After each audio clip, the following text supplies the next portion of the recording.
nosso convidado de hoje é o Celso de Souza Martins, superintendente federal do Ministério da Agricultura, Pecuária e Abastecimento no Mato Grosso do Sul. Ele é engenheiro agrônomo e mestre em produção vegetal. Após a operação deflagrada aí pela Polícia Federal batizada de Carne Fraca, que investiga empresas do setor alimentício envolvidas em um esquema de corrupção que liberava a comercialização de alimentos produzidos por frigoríficos sem a devida fiscalização sanitária, os consumidores estão preocupados e o Brasil perdendo espaço aí na exportação. Indícios do inquérito revelaram que carnes eram vendidas fora do prazo de validade, misturadas com papelão, segundo a denúncia, e até com substâncias cancerígenas. Isso é possível, superintendente? Bom dia, é um prazer tê-lo aqui no programa Tribuna Livre, até para esclarecer também a população como é o trabalho do Serviço de Inspeção Federal, principalmente aqui no nosso estado. Bom dia a todos. Vou no teu ponto. Você pergunta se é possível. O sistema de inspeção, ele foi criado e ele trabalha aqui em Mato Grosso do Sul. A título de exemplo, nós temos mais de 200 pessoas trabalhando com isso, diuturnamente, para atuar sobre riscos. Então existe a possibilidade de fraude, sim. A possibilidade de ocorrência de fraude é que justifica a necessidade de tantas pessoas fazendo esse tipo de trabalho. Agora, o sistema visa exatamente minimizar essa possibilidade.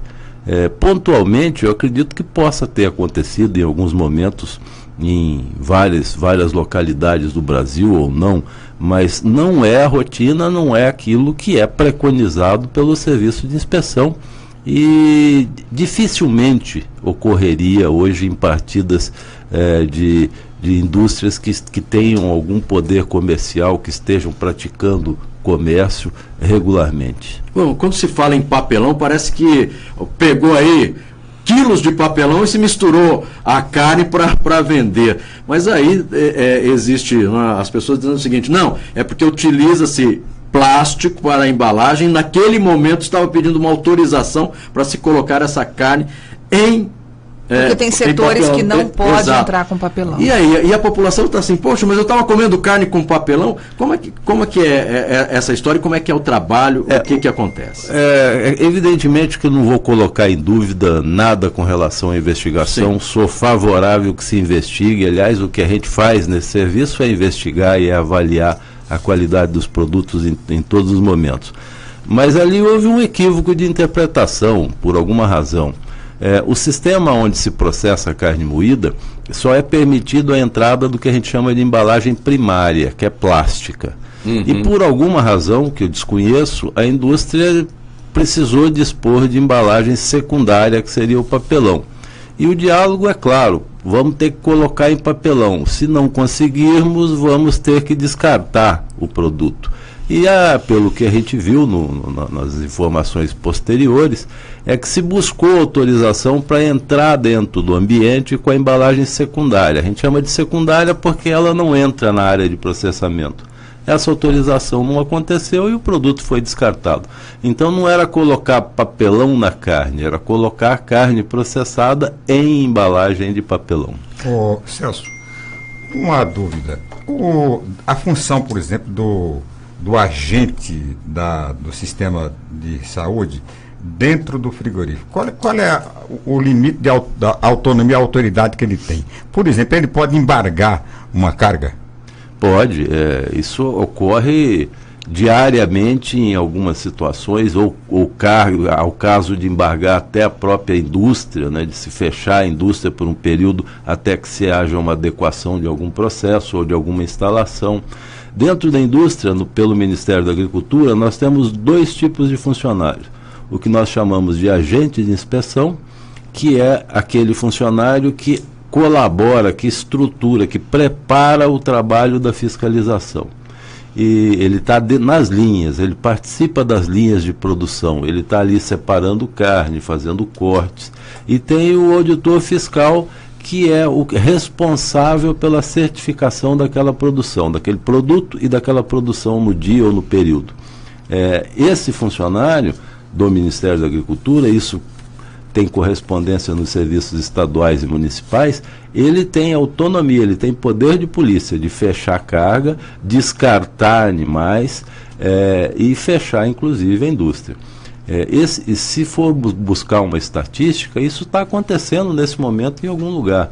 É muito comum e não é um escândalo, é o trabalho dele, ele separar um produto como inadequado. Esse produto vai a sequestro, vai reavaliar se ele precisa de tratamento térmico ou tratamento químico, dentro dos padrões preconizados por uma regulamentação e uma legislação federal. Superintendente, quantas plantas hoje tem em operação no Mato Grosso do Sul? Plantas frigoríficas? Nós temos em atuação hoje perto de 23 com inspeção federal. Só de carne bovina, não? Não, bovina, suína e aves. 23 com inspeção federal. A gente tem uma rede de varejo muito grande também. Supermercados, casas de carne, açougues, boutiques de carne, enfim, mercadinhos que vendem, que comercializam carne também. A gente sabe que a legislação exige que, por exemplo, essas empresas de varejo, onde a carne é comprada pelo consumidor, tenham também a presença de médicos veterinários. Quer dizer, é uma exigência. Isso procede, como é que é feita essa fiscalização no ponto de venda? Tá, uma bela pergunta no sentido da gente entender o papel das instituições. O Ministério da Agricultura, ele trabalha na produção, fiscalizando o produtor rural, que está lá com a pecuária, trabalha no trânsito desses animais até as indústrias e trabalha nas indústrias. Na medida em que essa carne sai da indústria certificada pelo Ministério da Agricultura de que ela foi processada dentro das normas e vai para o comércio, o Ministério da Agricultura deixa de atuar. Aí é a Anvisa que faz a vigilância sanitária nos supermercados, nos açougues. No varejo. No varejo. Existem dois problemas, e isso é muito comum da comunidade confundir. Às vezes uma carne com má aparência no supermercado não significa que ela foi má processada na indústria. Pode ter havido um problema de transporte, um problema de armazenamento. Essa fiscalização é feita pela Anvisa. Nós vimos na mídia nacional hoje e ontem a Anvisa atuando em supermercados fazendo coleta de amostras. Então, existe uma legislação própria, mas não é obrigatória a presença do médico veterinário ou do agente nesses estabelecimentos. Nem seria possível, porque são muitos os estabelecimentos. Essa fiscalização é feita por amostragem, com fiscalização periódica, mas não pelo Ministério da Agricultura. Não é pelo Ministério da Agricultura. Eu digo isso porque eu já revelei aqui, muita gente já sabe, eu tive uma casa de carne durante 9 meses, 10 meses, e pude conhecer por dentro todas as exigências que é um guarda-chuva de exigências em cima do varejo de carne. E a presença do médico veterinário, toda semana nós tínhamos uma médica veterinária que ia lá, fiscalizava e tinha uma série de requisitos que nós tínhamos que seguir, como casa de carne. E o cuidado, isso que o senhor acabou de falar, da aparência da carne, muitas vezes, por exemplo, a carne num balcão, eu sempre conheci açougue até o balcão. Eu conheci depois do balcão para trás, né, por dentro do açougue. E aí foi uma experiência fascinante, porque é um produto extremamente perecível, que precisa de muito cuidado. E aí a gente vê a carne com uma aparência ruim, porque ela secou, porque ela queimou, ela estava no balcão frigorífico, mas acabou queimando. O que é feito? Aquilo lá é retirado, né? Se processa para fazer linguiça, porque é uma carne perfeitamente aproveitável e deve ser aproveitada, né? E aí a gente percebe o quanto tem que ser tratado com uma seriedade muito grande. Então, desde a indústria até a carne chegar na mesa do consumidor, ir para a geladeira dele, depois ser processada e ser servida na mesa do consumidor, ela passa por processos que as empresas sérias, o comércio sério, tem que levar muito a sério, porque as exigências são muito grandes. Não há dúvida, a gente que atua diretamente com isso, em alguns momentos até tem que avaliar, o nível de exigência chega a ser quase insuportável. Sim. Quando a gente fala de uma indústria habilitada à exportação, isso é crescido. porque além das exigências nacionais e do regulamento nacional, que a gente chama de RISPOA, que inclusive está para ser publicada uma revisão dele agora na sexta-feira, nós temos a exigência do comprador.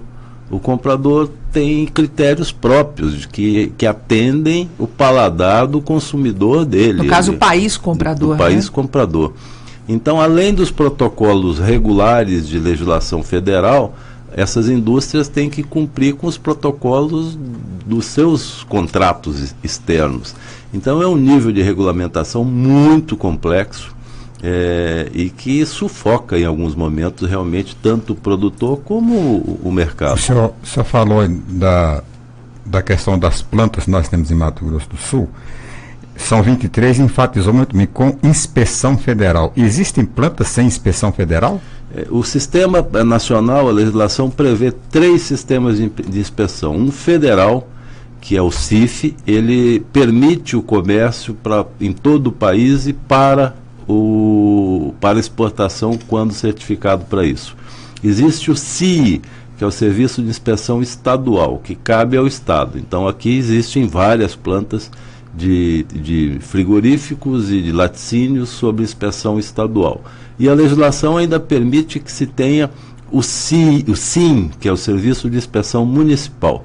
No caso estadual, o comércio é restrito ao Estado, no caso do municipal, o comércio é restrito ao município. Mas além desse, existe outros tipos de sem inspeção? Por exemplo, o comércio clandestino, o abate clandestino, por exemplo, tem estatística do abate clandestino? Existe uma estimativa.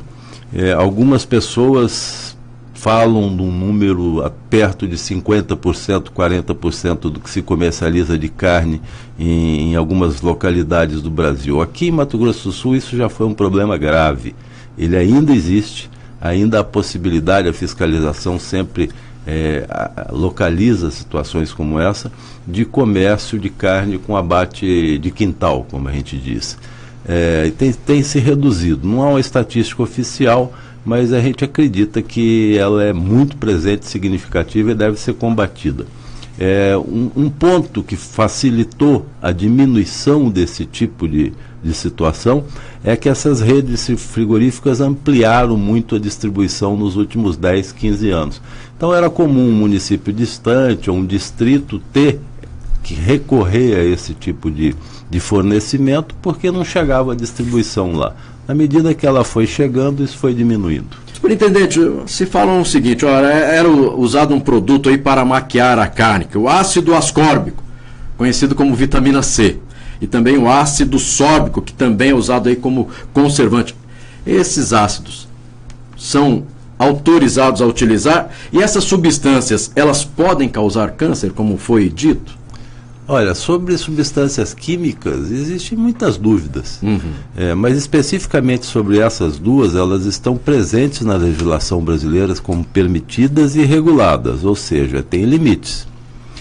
E elas foram colocadas na legislação brasileira por conta de um documento internacional que nós reconhecemos como Códex Alimentares. Então, as nações consumidoras e produtoras participantes da Organização Mundial do Comércio, há 15 ou 20 anos atrás, rotularam essas substâncias como as permitidas nesse mercado. Então são substâncias legais. O problema que pode acontecer é o uso fora de limite. Isso é uma ação que é feita sob rotina, com amostragens e colheita de materiais. Nessa investigação da Polícia Federal em caso, o que a gente espera é que a polícia apresente o uso inadequado dela com uma amostra laboratorial disso. Bem, essa operação deflagrada pela Polícia Federal, ela teve início aí a partir de uma denúncia de um funcionário do Ministério, né, da Agricultura, um fiscal. E é importante também se colocar isso para que a população saiba do trabalho que vem sendo realizado e quando, segundo ele, teve problema aqui, eu denunciei para as pessoas do Ministério, não tomaram providências, ele foi até a Polícia Federal e disse, olha, tem alguns problemas e eu quero denunciar. Isso aí é importante para que a população fique sabendo da seriedade também do trabalho do Serviço de Inspeção Federal. A origem dessa denúncia foi de um colega ainda em 2010, quando ele colocou a situação de 2 indústrias lá do Paraná. E ele colocou também uma questão importante que está em discussão agora, que ele não conseguia evoluir com as fiscalizações porque ele era coibido pela chefia no Paraná, e a chefia tinha relacionamentos políticos que impediam que essas indústrias fossem efetivamente fiscalizadas. Isso é uma discussão nacional há muito tempo. O sindicato de auditores fiscais agropecuários que respondem por esse serviço vem colocando em pauta essa discussão desde 2010, de que as superintendências deveriam ser ocupadas por meritocracia técnica, efetivamente, sem indicação política, exatamente para evitar a possibilidade de relacionamentos sociais, políticos ou de outras naturezas viessem a interferir no trabalho de rotina. Então é importante que a gente lembre que o próprio sistema de fiscalização foi o autor inicial dessa investigação. Superintendente, com as redes sociais aí funcionando a pleno vapor, com transmissão de mensagens em tempo real daqui para a China, da China para o Canadá, do Canadá para o Brasil de volta, enfim, as pessoas se comunicando, informações surgem à torta direito, erradas e informações muito saudáveis, muito positivas.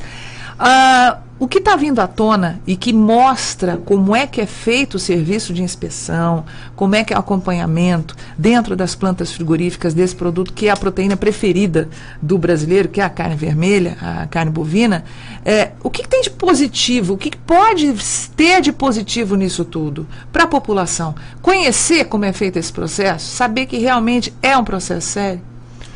Seria essa é uma providência que a cadeia está pensando em tomar. Ontem participei de uma reunião em que se entendeu que o melhor a ser feito agora era exatamente mostrar o serviço e a qualidade dele, porque já acho que está ficando claro a partir das discussões de que se trata de um problema pontual. Ele é um problema grave? Sem dúvida alguma. É exatamente para não ocorrer problemas como esse que existe o serviço de fiscalização. Então, é uma falha, é um furo no sistema. Isso tem que ser avaliado. Se gerou ou não risco à saúde pública, a gente vai avaliar com os laudos que a Polícia Federal deve apresentar sobre os produtos que foram ali produzidos. As redes sociais, elas vieram efetivamente para dar um avanço na comunicação enorme. Agora, a gente precisa aprender a lidar com ela, né? No caso de situações como essa, que pode gerar comoção, pode gerar pânico, pode gerar problema de mercado, problema de emprego, quebra de cadeia, a gente tem que tomar um cuidado enorme. E eu vou dar um exemplo, veio aqui na minha cabeça enquanto estava te ouvindo. Eu li agora há pouco, pela manhã cedo, num grupo de WhatsApp, um áudio de uma pessoa que se coloca como trabalhou 5, 10 anos, sei lá quanto tempo dentro do serviço de inspeção, e queria dizer que quando se fala em carne sequestrada, é aquele animal que morreu no caminho do frigorífico. Ele fala 80, 100 de uma vez só. Fala morte de 80, 100 animais na viagem, esse animal é sequestrado e é aproveitado depois dentro da indústria. Isso não existe, isso é um completo absurdo. O animal mas não entra. Mas a pessoa se apresenta como quem trabalhou e tal. E aí você vê os comentários na sequência, as pessoas acreditam. Então há uma necessidade muito grande da gente botar um pouco mais de critério nessas informações. E cabe muitas vezes a quem entende do assunto, os profissionais, de estar esclarecendo, mas a velocidade das redes sociais é tão grande que a gente não dá conta. Nós tivemos um problema, um último exemplo nesse sentido, no ano passado, que vocês não imaginam o esforço que foi do Ministério da Agricultura, do meio da madrugada de uma quinta-feira até a segunda-feira da semana seguinte, quando alguém postou no Facebook que tinha abatido um javali com febre aftosa aqui em Coxim. Nós vimos isso 3 horas da manhã e virou um rebuliço, que se gastou de recursos para tentar identificar. Fomos lá, achamos o cidadão, achamos o rebanho, mandamos para análise e não era nada disso. Então há que se ter cuidado mesmo. Agora, claro que essa pergunta é de um ouvinte e não tem nada com essa questão da carne fraca, mas ele quer saber o seguinte: por que a diferença da carne a vácuo, que é a diferença de cor e cheiro, da carne que está lá no gancho? Carne fresca. Esse, que é da carne fresca. Qual é a diferença que se tem hoje? Porque, abri mesmo, comprei uma carne a vácuo, a hora que você abre, o cheiro é diferente. O brasileiro tem muito preconceito com carne a vácuo. A cor é diferente. Ela é um processamento. Ele é diferente da cor, no cheiro, na textura. Uhum. Isso para algumas carnes. Existe carne a vácuo que não é um processo de maturação. E a grande maioria que apresenta essas características é um processo de maturação. E aí o cuidado com os termos técnicos. O que é um processo de maturação? É um processo de pré-putrefação. Então a carne ela é submetida a um tratamento térmico com redução de temperatura ou com manutenção por um certo tempo numa temperatura não congelante, e ela começa a ser submetida a algumas mudanças físicas na textura. Certo. Então isso altera a cor, altera o odor e altera o sabor. É uma carne apreciada, muito visada para queima, para churrasco. Uhum. Ela é considerada uma carne de melhor qualidade para esse processamento. É um tratamento que se dá buscado no mundo inteiro. Então pronto, já está tirando a dúvida aí dos ouvintes. Só rapidamente, o medo de produtos cancerígenos, né, na carne, como ácido ascórbico, ácido sóbico, enfim, e outros produtos que seriam usados para maquiar a carne podre, entre aspas. Eu achei esse termo podre muito forte, né, utilizado aí, à torta e à direita. E aí eu pesquisei aqui no Dr. Google. Pois, esse sim. Esse sabe, né? Curiosidade, a gente que tem falado tanto de câncer e tudo mais, o aumento de casos de câncer, a gente sabe que o estilo de vida propicia o surgimento dessa doença.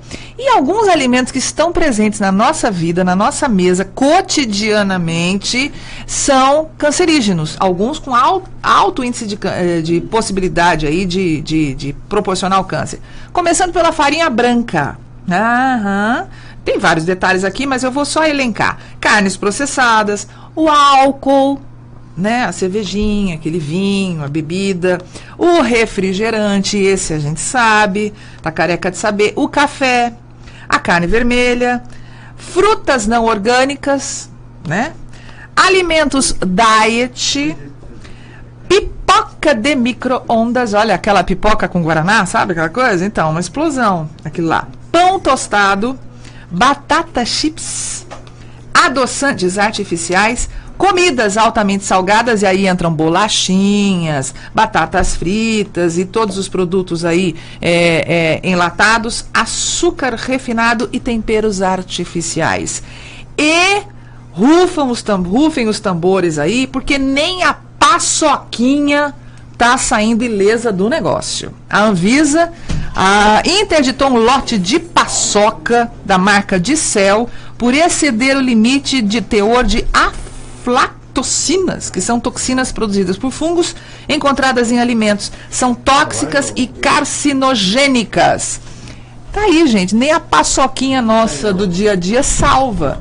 Então, é preciso sim apurar, não é, superintendente, acompanhar esse processo todo. Eu fico assim, eu acho que quanto mais informação nós tivermos acesso, muito melhor, né? E essa cadeia produtiva da carne, pelo fato de sermos exportadores para mais de 150 países, de termos uma qualidade incontestável na carne brasileira, na carne bovina brasileira, vai trazer à tona justamente esse processo e vai depurar, não é? Eu acho que vai se realmente separar o joio do trigo e vai mostrar o excelente processo que a gente tem aqui no Brasil.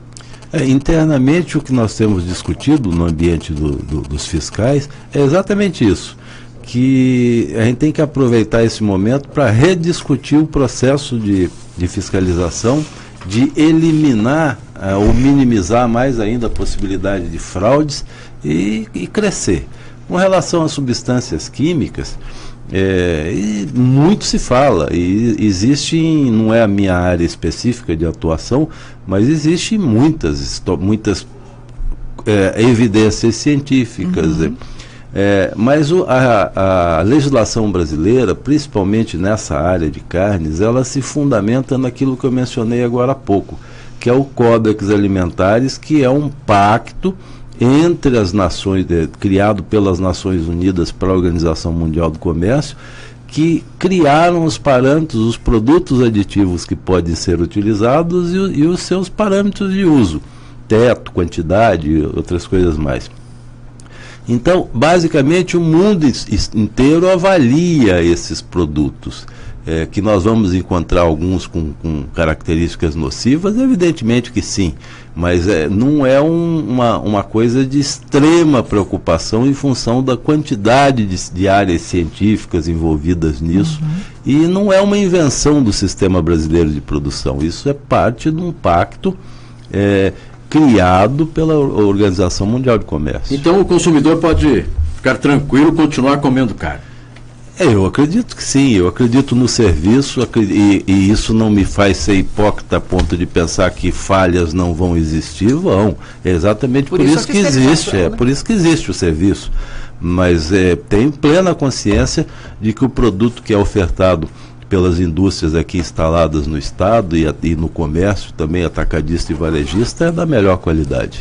Bem, nós conversamos com o Celso de Souza Martins, superintendente federal do Ministério da Agricultura, Pecuária e Abastecimento no Mato Grosso do Sul. Nosso muito obrigado pelos esclarecimentos aqui ao programa Tribuna Livre. Bom, eu agradeço a possibilidade de participar, dou parabéns pela iniciativa de vocês e nós ficamos à disposição. Muito obrigado.